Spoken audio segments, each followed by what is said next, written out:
Hello, everyone. Welcome to the December 2022 Morgan Hill Real Estate Market Analysis. This is an opportunity for us to sort of look back, check out where we're at in December of 2022 compared to the same time last year, and get an idea of where the market is, where it was, and maybe even get a little insights into where we're likely going to be headed as we push on through 2023 and try to see where this crazy real estate market is going to end up. So let's go ahead and, as we always do, start with active listings for December of 2022. And there's two things that we're accomplishing with the way I'm presenting this data. I want you to be able to look at it from the standpoint of where were we 1 year ago, and that's what the last two columns on the right give you. The red one is for December of 2021. The wood textured one is December of 2022. So I wanted you to have an opportunity to see them right next to each other so you could just visually see the difference. And then as we go further to the left here, that's just looking back in time. And you can see that December of 2021 is still represented on the chart in its chronological position.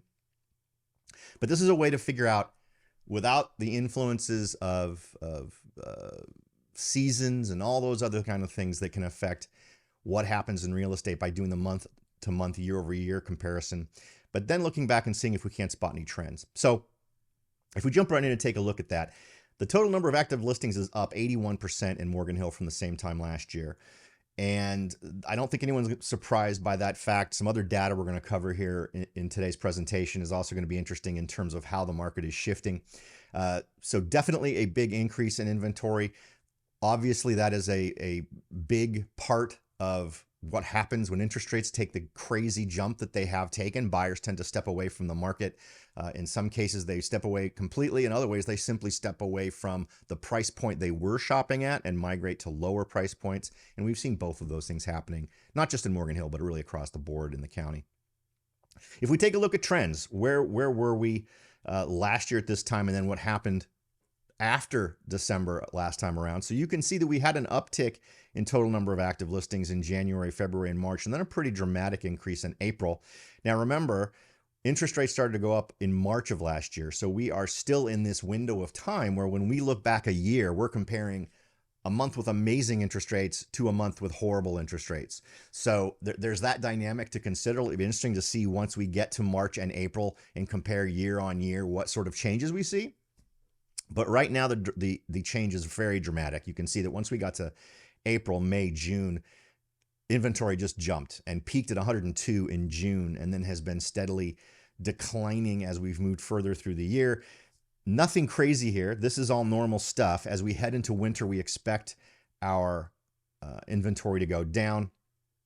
But even if we look at comparisons between the month to month, it's still an 81% increase is crazy in terms of just what we're seeing seasonally. And then in terms of the trend, I think we're going to continue to see things flattened. If we look at last year as sort of a guide, it wouldn't surprise me if we see flat performance, but still at higher numbers, right? So while last year it was between 26 and 36 for those first few months of the year, it wouldn't surprise me if we see 47 to late 50s as we accumulate more inventory here in Morgan Hill. So that's just a reality of the marketplace. Now, if you're a buyer, these are the homes you have to choose from. If you're a seller, this is your competition. And that's a key thing to keep in mind if you're trying to sell a property in Morgan Hill right now. You need to understand how you stack up. You have to be able to put on a buyer's hat and say to yourself, I'm now looking at these homes that are relatively the same, relatively comparable homes for me to purchase. And you, as the seller, need to understand how your home stacks up in that comparison, and then emphasize the things that make you a standout. Focus on the things that make you a standout. And if there's things you can't change about your home, then you need to consider adjusting your price to be more competitive against those other homes in your market. Unless you don't have to sell. If you don't have to sell, you can either stick at your price or you can take your home off the market until you feel like the market has recovered a little bit for you. All right. Next, let's take a look at new listings. Now, new listings is exactly what it says. It is the number of sellers who joined the market in the month of December. So they signed a listing agreement, and on that agreement, it gave a specific day that the marketing would start, and it went onto the MLS. That's what this represents, the day that that home went onto the MLS. Now, the total number of new listings compared to the same time last year is down 14%. Last year, it was 29 homes were added to the market in December. This year, December of 2022, that number's down to 25. So not a huge drop. And because of the small sample size, remember, we're not talking about thousands and thousands of homes in Morgan Hill. Because the sample size is so small, I would call that within the margin of error and call it basically a wash. So while it is down, it's not something that I would think is statistically significant given the sample size. But if we are trying to just identify trends, we can see that last year, December was the lowest number of listings in a month. And that, again, makes sense. Historically, regardless of market, that tends to be the lowest month for listings. In the month of December, folks are not thinking about putting their house on the market. In fact, folks who are, you may want to take a closer look at their home because they may be in a position where they really need to sell that home if they've listed it in a month like December. But most folks are thinking about the holidays. They don't want to start listing their home when it's raining or when the weather is bad and they're going to have guests in the house and they're worrying about traveling for vacations. Usually you don't see folks picking December as their month to list. And if we look back over the months, we can see we peaked in May at 94 homes being added to the marketplace. And we saw after December of last year, pretty rapid increases in January, February, and March, peaking in just those 30 days, rising from 29 homes listed to 90. So the number of homes that are getting put onto the market really jumps in those first few months of the year. It'll be interesting to see how that pans out this year. In 2023, I would expect to see increasing amounts of homes listed, but I'll bet it won't be as dramatic and we won't be reaching numbers that we reached last year. For those who are interested in doing profit taking, I think maybe that thought has sort of passed. But keep in mind, there are still some markets where homes are doing better than other areas. So you may be living in an area where the market is still relatively hot, and you may be able to find that you can sell your home quickly and for a decent return, even in today's market. Okay. Homes sold. Now, this is an interesting number, and I know I point this out every time, but think of this as a lagging indicator, right? Because when a home closes, that means escrow has closed. Well, escrow is typically 30 to 45 days. So if that's true, that means this represents offers that were accepted in the previous month or even further back. So this represents what a buyer and seller agreed on most likely in the month of November in terms of what the sales price would be. In terms of when it actually went into contract. So when we're talking about December of 2022, having 30 homes sold, the agreement to sell it actually came in the previous month. So just sort of, it's always good in your head to sort of shift these numbers back a month to understand where buyers' heads were at or where the activity of selling was happening in that month in reality. Now that's down 48% from last year where we had 58 homes that sold in December of 2021. In terms of trends, again, we see sort of a steady decline from October of 2021 to February of 2022, and then a jump up to 73 homes sold in April. I would expect to see close to the same thing in the same general ballpark. It wouldn't surprise me if we see slightly elevated comparative performance. In other words, last year, from between December and January, we saw a decrease in the total number of sales. Wouldn't surprise me if we see the same thing this year, but not as dramatic. I wouldn't surprise me if we see December having 30 homes sold, that in January we see 25 to 35 sold. So a relatively similar number. With it bottoming out last year in February, again, as a comparison to just where we're at now, that sort of relationship to the month before it seems reasonable. And the usual jump in March has become typical in terms of the March-April jump that we see in total number of homes sold.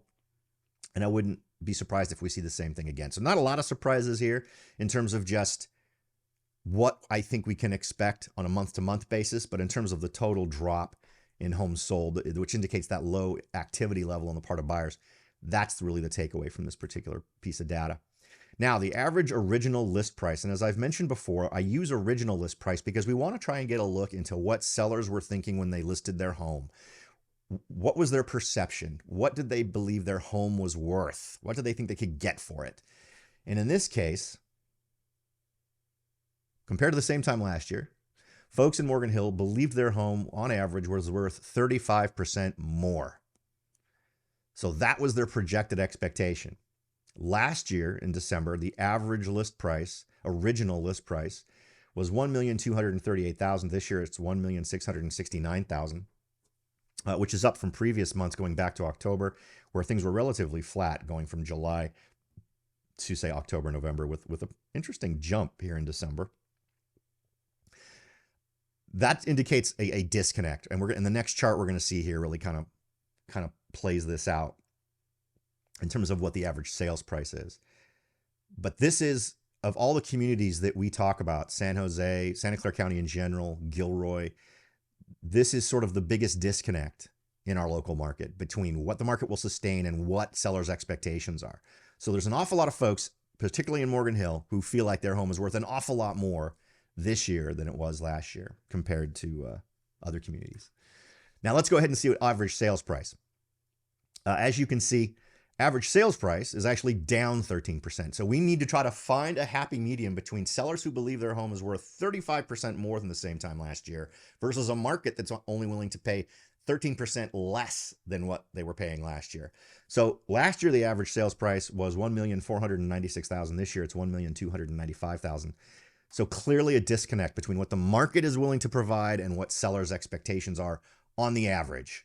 As we look back over the months here, we can see that the trends are a little tougher to take. And again, you have to sort of normalize these in your head as we look at past numbers, simply because, again, small sample size in Morgan Hill, one big sale can boost that average number way up. And so if in your head you sort of normalize the peaks in, say, December of 2021 or April of 2022 or July of 22 or October of 22, you can see we've had sort of a little bit of an ebb and a flow that really sort of flowed along with the most active parts of the year.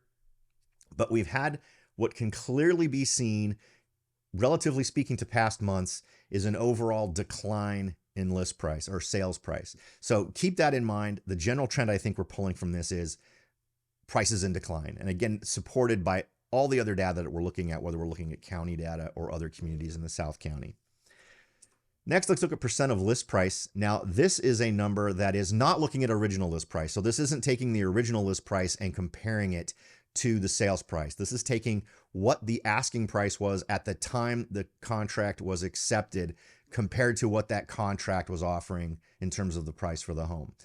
So while that original list price number gave us some insights into the mentality of what sellers were expecting, this gives us insight into what buyers were willing to offer and fight for in terms of a price relating to what the price was at the time they looked at the home and made that offer. So last year, percent of list price was 105.5% in December of 2021. That means that on average, sellers rating 5.5% over their asking price, over the list price when the offer was accepted. Today, that number is at 94.7. So that's a net 10.8% loss in just 1 year.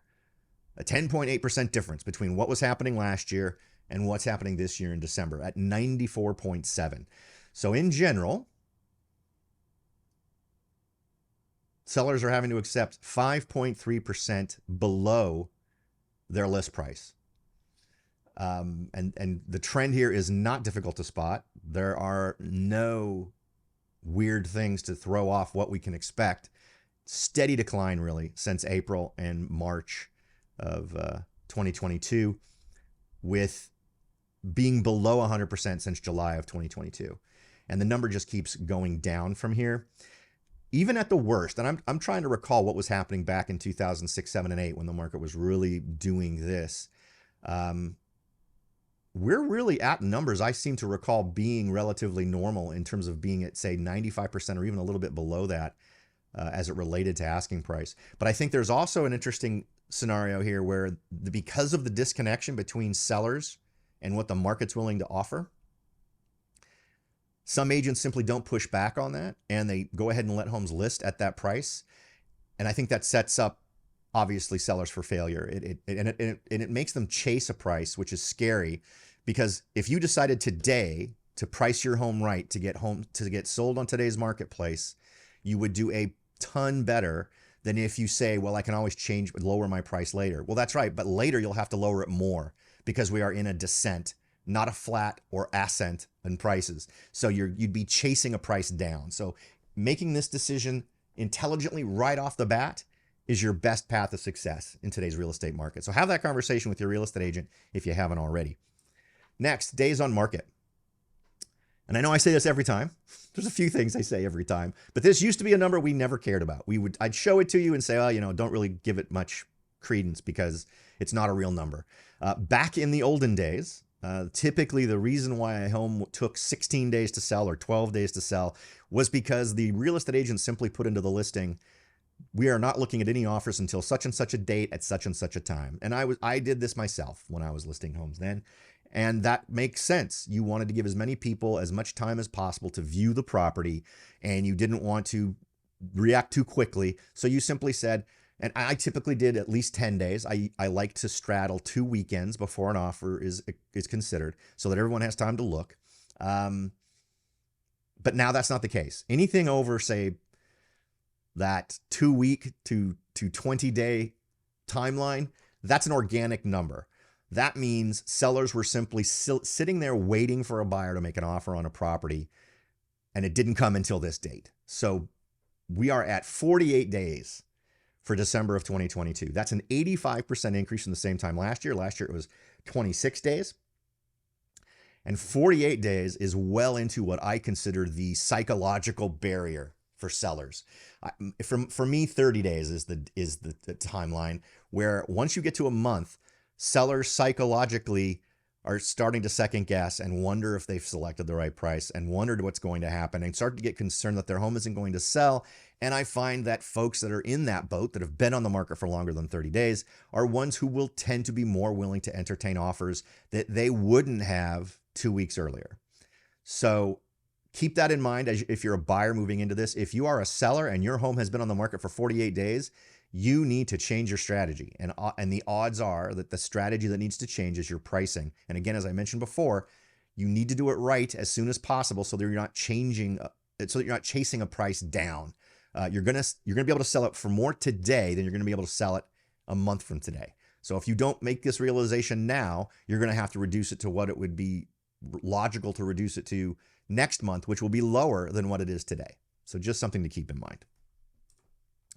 Next, let's talk about price reductions. These are the number of homes, the percentage of homes in Morgan Hill that reduced their price in the month of December. And you can see in the prior month, it was almost 10 points lower, about 28.9% or 29% of homes had a price reduction, with a pretty big jump to 38.5, which reflects many more buyers or sellers getting calibrated to the reality of the market and realizing they need to drop their price. Morgan Hill has really lagged behind other communities in this. Gilroy was really the first to jump on board and realize this is what the market is and we need to change now.